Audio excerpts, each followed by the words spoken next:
María Teresa Ruiz, astrónoma chilena, se enamoraría de las estrellas y el universo en una visita al Cerro Tololo. O así como logró en una sociedad educativa destinada en su mayoría a los hombres, abrirse camino en la astronomía. Más adelante destacaría a nivel mundial al descubrir un enana café. Galardonada con el Premio Nacional de Ciencias Exactas en 1997, hoy es un ejemplo de mujeres en la astronomía, la ciencia y la divulgación. María Teresa Ruiz, en Cuestión de Género.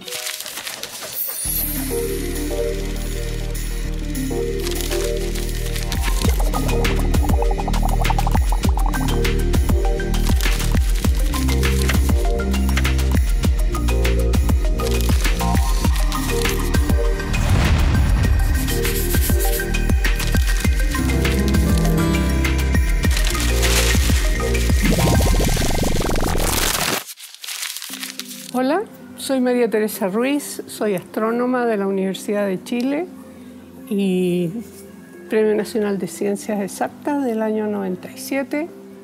Y aquí estamos en mi casa, donde estos días paso muchas horas entre plantas y bordados, que son mi afición extra científica. Bueno, yo soy la mayor de 4 hermanos. Nací en la casa de mis abuelos. La persona que más influyó en mi vida, lejos, fue mi abuela materna, quien era dueña de casa. Tenía una casa grande donde ellos eran del sur y a veces llegaba gente de Concepción. Llegaba gente porque tenía que hacer algún examen en Santiago, qué sé yo, se quedaban en esa casa. Así que había siempre mucha gente, muchos adultos, y yo era la nieta mayor. Así que tenía mucha atención de los mayores. Y mi abuela no solo desde chica me decía que las mujeres podíamos hacer lo que quisiéramos, que era un mensaje que me quedó grabado en el chip, que no habían cosas de mujer y cosas de hombre, que si una mujer quería hacer algo, podía hacerlo, no había nada que se lo impidiera, excepto que a lo mejor no tuviera las condiciones para eso. Y a mí me quedó súper claro cuando decidí ser astrónoma que, bueno, iba a ponerle todo el empeño del mundo, pero si no me resultaba, no era porque fuera mujer, es porque no tenía talento para eso.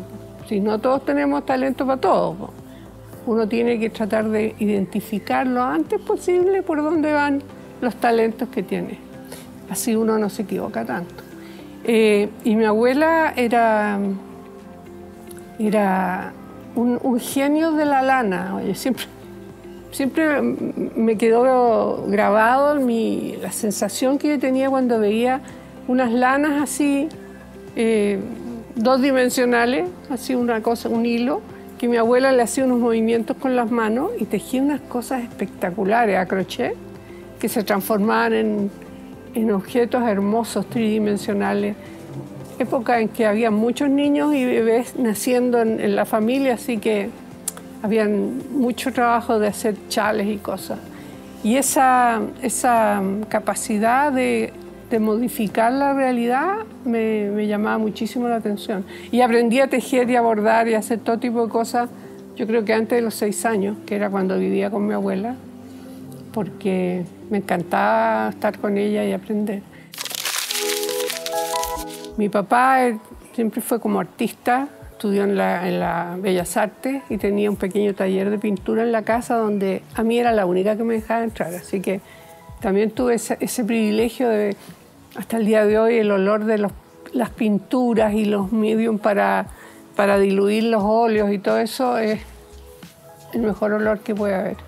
Mi mamá también tenía su lado creativo, pero mi mamá era más como el que dirán, o más como lo que hay que hacer. Me acuerdo por mucho tiempo, cuando era joven, adolescente, posadolescencia, yo no me gustaba maquillarme y mi mamá me perseguía: por favor, ponte maquillaje, te ves muy pálida, muy no sé qué. Yo, bueno, no quiero. Era una pelea con mi mamá porque ella quería que yo me viera más parecida a otras niñas de mi edad. Entonces, como que con ella había más puntos de conflicto. Cuando yo le dije que iba a ser ingeniero, primero, que era mi intención, entrar a la escuela de ingeniería, me dijo: pero eso como que no es femenino. Y como me iba muy bien en arte, me había ganado varias becas para estudiar en academias de arte cuando chica, me decía, oye, ¿por qué no te dedicas a la arquitectura, que eso es más femenino? Yo decía, no, es que no me gusta, yo lo que quiero es ser ingeniero. Así que entré a la Escuela de Ingeniería de la Chile, por ese convencida lo que quería era... No sabía que existía la Facultad de Ciencias, fíjate, porque a lo mejor habría terminado ahí.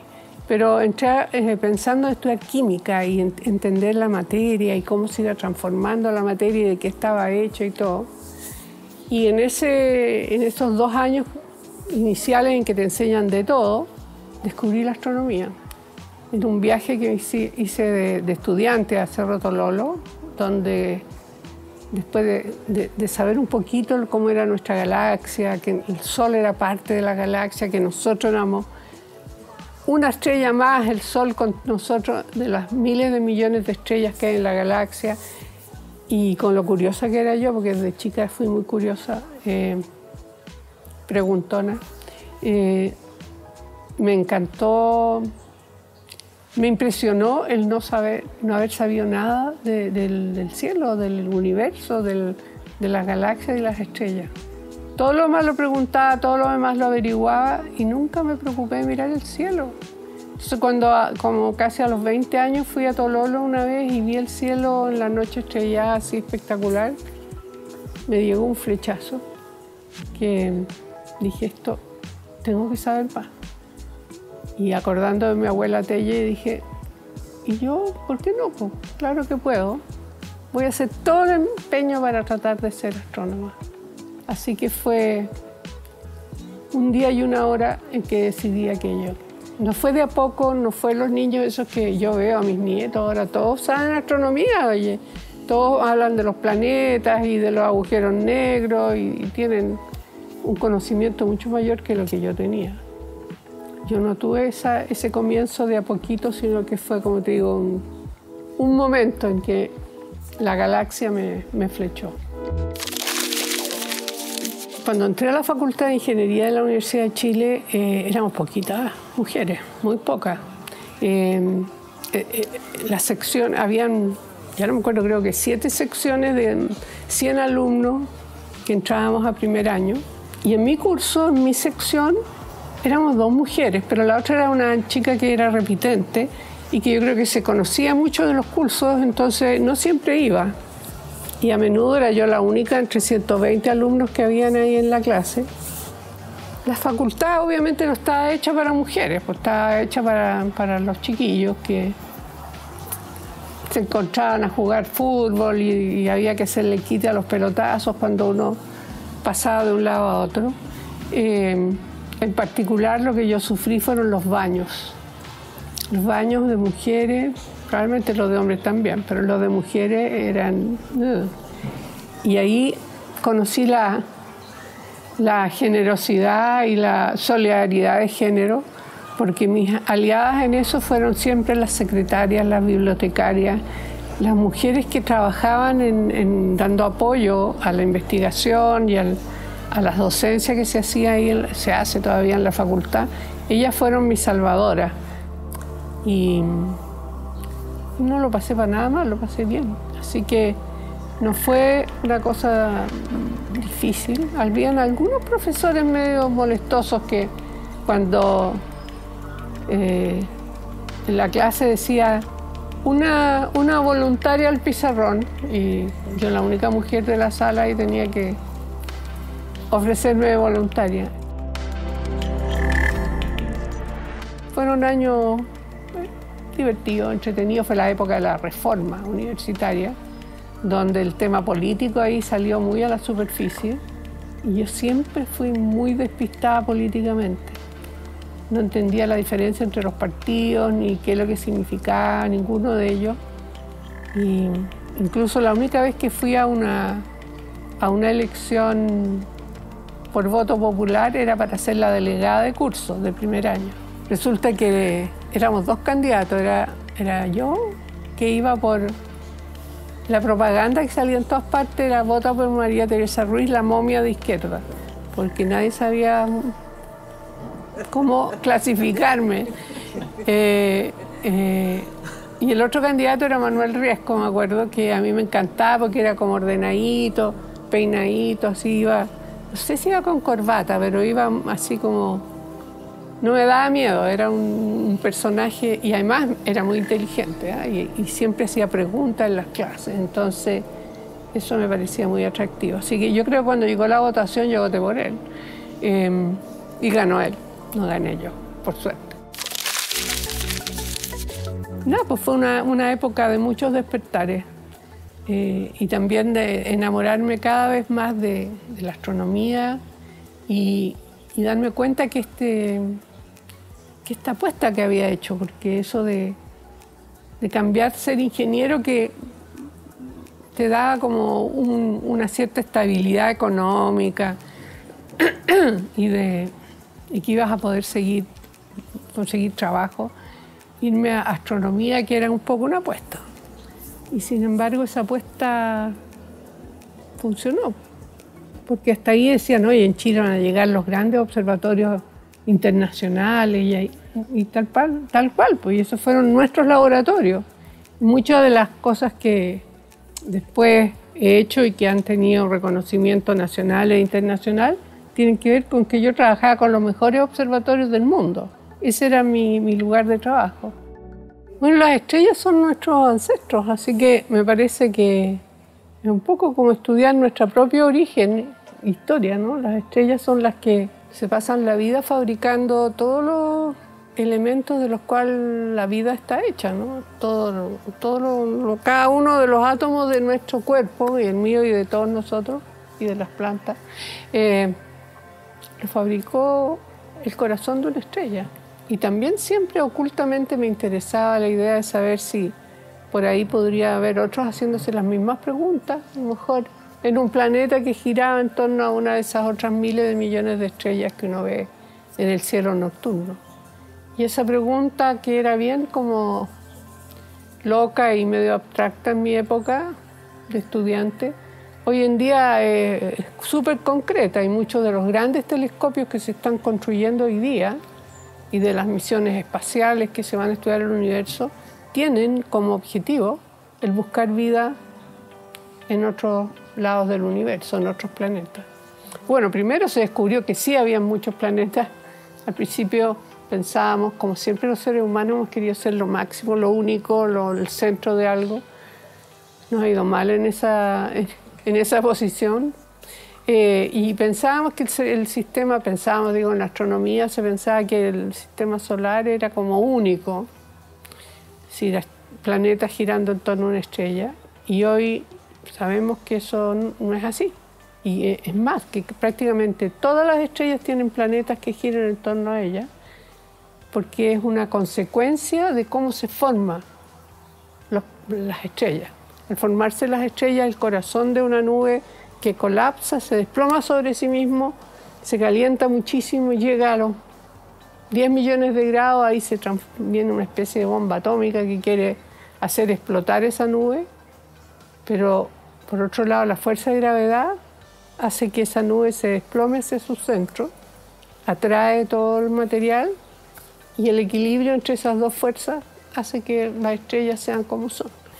En ese proceso también se forman un disco alrededor de esta nube que está colapsando, lleno de escombros. Escombros, digo yo, material del que se formó la estrella, pero que ya no colapsó hacia el centro, y empiezan a formar así un disco alrededor y empiezan a chocar esos escombros y forman planetas. De tal manera que la formación de planetas es consecuencia de cómo se forman las estrellas, que ahora sí lo sabemos. Con el telescopio ALMA, por ejemplo, se pueden ver esos discos protoplanetarios que se llaman, que muestran cómo se van formando los planetas. Y hoy día el próximo paso es ver si en todo eso, porque se conocen miles de planetas que giran en torno a otras estrellas, ver si encontramos algunos en que pueda haber vida, que sea acogedor como el nuestro, que permitió que la vida se pudiera florecer en él.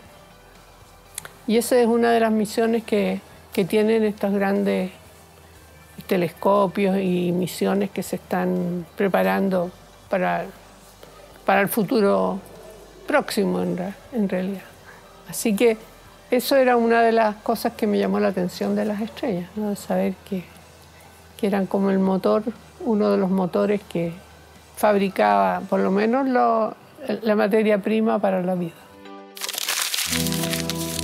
La universidad es bien elitista y aceptaba como 2 o 3 alumnos por año nomás. En mi año éramos 3, los otros 2 eran hombres. Y los que habían aceptado el año anterior eran 2 y eran hombres, y los que aceptaron el año que sigue también eran puros hombres. Pero no había ninguna profesora mujer tampoco. Yo no sabía que era la primera mujer que aceptaba, lo supe un poco después. Pero, de nuevo, está la solidaridad de género, y habían estas señoras que eran las secretarias, con las cuales de repente me sentaba a tomar un tecito y a conversar de la vida. Yo me sentía como la Carmela de San Rosendo. Era la primera vez que yo salía al extranjero, llegué ahí a Estados Unidos con un inglés súper básico. Me acuerdo que tenía un curso con un profesor que hablaba, que hacía las clases, que además que era un súper admirado, un personaje, que fumaba puro. En esa época la gente fumaba en los interiores y en las clases. Y hablaba con el puro en la boca y con un acento neoyorquino de New York, así, pero súper fuerte. Y yo no lo entendía mucho. Sí, era como una pesadilla para mí ir a esas clases, pero igual salía adelante. Me pasaba que los chiquillos, que no éramos muchos, como que no compartían mucho conmigo en el trabajo. Cuando había que hacer cosas juntas, nunca era yo parte de ese grupo. Yo pensaba, bueno, es que a lo mejor no hablo bien inglés y además, a lo mejor no soy tan buena como ellos. Yo vengo de la Universidad de Chile, ellos vienen de Harvard, de Caltech, eran de todas las universidades top así norteamericanas. A lo mejor ellos tienen mejor formación. Pero hubo un curso en que a mí me empezó a ir bien. Y una vez los vi, yo había resuelto ya mi problema que correspondía para la clase que venía, y yo vi a los chiquillos que estaban tratando de resolver el problema. Eso era al segundo año que yo estaba ahí. Yo ya hablaba inglés, habíamos hecho amistad con varios de ellos, y los vi que tratando de resolver el problema en la pizarra, y no estaban partiendo. Era un tipo de problema que si uno no partía bien, no iba a llegar nunca a la respuesta. Y estaban partiendo por el lado equivocado. Entonces yo dije, esta es la mía, a ver si me aceptan. Estaban ahí en la sala de uno de ellos, en la oficina. Así que entré y le dije, oye, ¿sabes qué? Habría que hacer este cambio de variable, y ahí van a ver ustedes que va a ser mucho más fácil llegar. Y empecé a escribir, no lo iba a resolver el problema, pero escribir ahí el inicio. Y de repente me doy vuelta y se han ido todos. Me han dejado sola en la oficina de otro de los estudiantes. Sí, yo encontré súper... Para mí fue un alivio, porque me di cuenta que ellos no me invitaban a trabajar juntos ni nada, no porque encontraran que yo hablaba mal o que yo era más tonta que ellos o menos preparada, era porque no sabían cómo trabajar con una mujer. Pero así que me di cuenta que no era un problema mío, fue como un tremendo alivio. No era mi problema, era de ellos. Así que de ahí en adelante como que tenía un problema menos en cual preocuparme. Si los hombres creen que las mujeres no sirven para nada y las mujeres creen que son lo máximo, no veo cómo se llega a un acuerdo o a una sociedad constructiva, ¿no? Entonces yo creo que son ambos los que... Mira, lo que más hace evolucionar a los hombres que son muy machistas es que tengan una hija y que vean cómo a su hija la maltratan de repente cuando postula un trabajo o algo así. Ahí rápidamente se transforman en defensores de la igualdad de género, pero bueno, los científicos en general, cuando estudian, hacen su doctorado, en general ahí todavía las mujeres se doctoran como al mismo ritmo que hombres, ¿eh? No veo que haya un retraso en eso. Pero justo cuando terminan de su doctorado ya están con toda la mochila cargada, como digo, de conocimiento, de experiencia, etc. Se postula por los mejores trabajos, hombres y mujeres. Y resulta que es justo la época en que las mujeres, el reloj biológico empieza a sonar más fuerte Y muchas veces significa tomar una decisión. Voy a tener familia, voy a tener hijos o no, y me dedico a full a mejorar mi currículum, a hacer publicaciones, a hacer cosas que puedan sumar puntos a la hora de postular a un trabajo. Y eso es súper complicado. Yo estuve presidiendo la Comisión Superior de Evaluación Académica de la Universidad de Chile, donde veíamos currículum de todas las especialidades, de todas las facultades. Y no era raro ver, por ejemplo, mujeres que tenían una carrera así, pero iban progresando muy rápidamente y de pronto como que se frenaba la carrera. Había menos publicaciones, menos trabajo y no infrecuentemente también esas mismas personas después se veía, oye, esta mujer ya tiene 50 y está publicando mucho, está haciendo muchas cosas. Qué raro, ¿por qué se habrá quedado frenada? Y yo digo, a ver, veamos, es casada, tiene hijos, y normalmente coincidía con eso, ¿no? Que ya los niños, cuando la mujer tiene 50 años, los hijos ya son un poquito más autónomos y no es toda la responsabilidad de la madre. Así que ahí sí se pueden hacer cosas, ¿eh? Se pueden hacer cosas para apoyar a las mujeres con niños pequeños, que tengan guarderías que uno le den ganas de dejar a los hijos ahí, pues. Y incentivar la responsabilidad parental, porque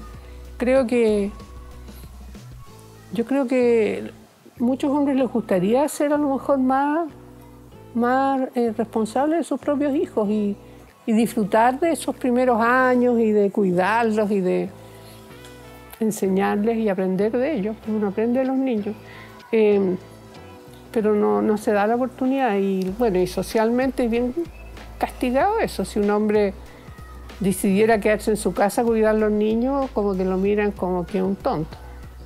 Y yo creo que ahí hay que hacer cambio. Ahí no sé, yo no soy cientista social, pero yo creo que ahí a lo mejor hay cosas que uno puede empezar a trabajar y que sería en apoyo, yo diría que de las mujeres, de los hombres y sobre todo de los niños, ¿no? Porque los niños serían beneficiados de tener un papá presente y una mamá presente. Así que yo creo que por eso que muchas mujeres no acceden a los puestos más competitivos.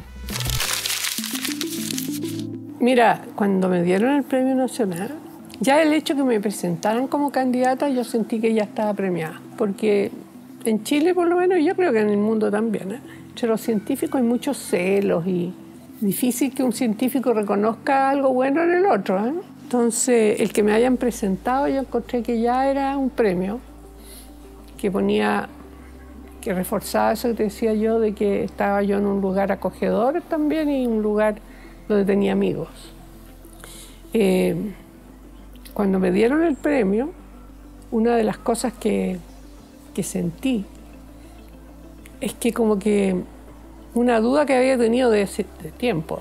Tenía un hijo y en ese momento o en esos años había estado cuestionándome el hecho que yo había elegido dedicarme a la astronomía o a la investigación científica, porque yo calculaba que con el mismo esfuerzo, con la misma dedicación y los años de estudio podría haberme transformado en un ingeniero o alguien dedicado a la computación, que normalmente tenían puestos con mejores salarios y que en ese momento yo sentía que a lo mejor me había dado el gustito de dedicarme a la ciencia con un sueldo bastante bajo y que por otro lado yo tenía un hijo que si algún día se enfermaba yo no iba a tener el dinero como para darle la mejor salud posible y que además me había dedicado a esto que yo sentía que era mi pasión por este tema nomás. Cuando me dieron el Premio Nacional fue como decirme, oye, a Chile también le importa lo que tú haces. Y te lo agradecemos y toma, aquí tienes el premio. yo sentí que ese mensaje me llegó como al corazón, y de ahí en adelante nunca más me cuestioné mi elección de haberme dedicado a la ciencia. Sentí que era algo que yo sí podía hacer, mostrar que un científico puede ser mamá, puede tener una vida común y corriente, puede gustarle pasarlo bien, viajar, comer rico, no sé, todas las cosas que le gustan a la gente normal. Y no este científico que es el que sale normalmente en los medios de comunicación, que anda en un subterráneo oscuro, hediondo, haciendo experimentos. No, una persona normal. Porque a qué niña normal le va a gustar ese como un proyecto de vida. Entonces, mi mensaje era decirle, sobre todo a las niñas, oye, uno puede ser científica y tener hijos, casarte, tener amigos, tener los mismos problemas que tiene todo el mundo, pero también puedes pasarlo bien y hacerlo muy bien como científica. Y yo creo que ese ha sido como uno de mis objetivos, ¿no? Desde que me dieron el Premio Nacional. Y me ha ayudado a llegar a la gente, porque la gente tiene mucho respeto por los premios nacionales. Poco después surgió esta idea de hacer, cuando entré a la Academia de Ciencias, ahí tuve que hacer una charla para gente que no eran expertos, digamos, que eran familiares y amigos que fueron ahí a la ceremonia. Y ahí me di cuenta que la astronomía tiene unos mensajes muy poderosos, que son esos mensajes que nos unen a todos nosotros, así en nuestros átomos, con la historia del universo, ¿no? El saber que nosotros somos producto de esa historia es algo muy potente. Y eso me llevó a empezar a escribir libros. Nunca pensé que iba a escribir en mi vida un libro porque sufrí siempre de mala ortografía. Yo creo que tuve dislexia porque aprendí a leer sola a los 3 años y leía todo lo que caía en mis manos. Y no sé por qué la ortografía nunca fue muy fuerte. Entonces yo decía, no, bueno, jamás voy a escribir. Y fui la que peleé un poco por hacer libros de ciencia en primera persona. Entonces decía, no, pero ¿cómo voy a escribir un libro de ciencia en primera persona? Escribir un libro de ciencia en primera persona. Porque siempre los libros de ciencia eran como textos normalmente, o ensayos, pero no en primera persona, ¿no? Y yo creo que a la gente le llegó mucho más fácil hacerlo en primera persona y con un idioma coloquial, no con idioma así más sofisticado. Así que eso me ayudó mucho y me ayuda el llegar incluso a niños, ¿no? Tengo una serie de niños que me escriben, que me hacen retratos, para que tengo una colección de retratos hechas por niñitas. Y eso, bueno, siento que en esa parte a lo mejor colaboré con el ejemplo. Yo creo que fue el ejemplo el resultado más potente de mi Premio Nacional. Ser chileno y astrónomo es una tremenda suerte, porque estamos aprovechando un recurso natural que nos dio la naturaleza, que es nuestros cielos, que son espectaculares, y que ser astrónomo chileno y vivir bajo este cielo estrellado y poder que sea ese nuestro campo de investigación es una suerte, pero tremenda. Y ser mujer, yo antes, cuando era más joven, decía que en la próxima vida, no es que crea ninguna cosa de reencarnación ni nada, pero decía, si me dan a elegir, yo voy a elegir ser hombre. Ahora no pienso así. La próxima vida quiero ser mujer de nuevo, porque creo que las mujeres tenemos más libertad, aunque no parezca, tenemos más libertad. No sé, yo tengo un hijo hombre, tengo un nieto hombre, y tengo nietas mujeres también. Y las nietas mujeres yo las veo fuertes y libres. El nieto hombre también lo es, pero me asusta su futuro. Cuando se le exige ser el fuerte, eso. Las mujeres podemos elegir ser fuertes y podemos elegir ser débiles y no pasa nada. Así que en la próxima vida yo voy a ser mujer de nuevo.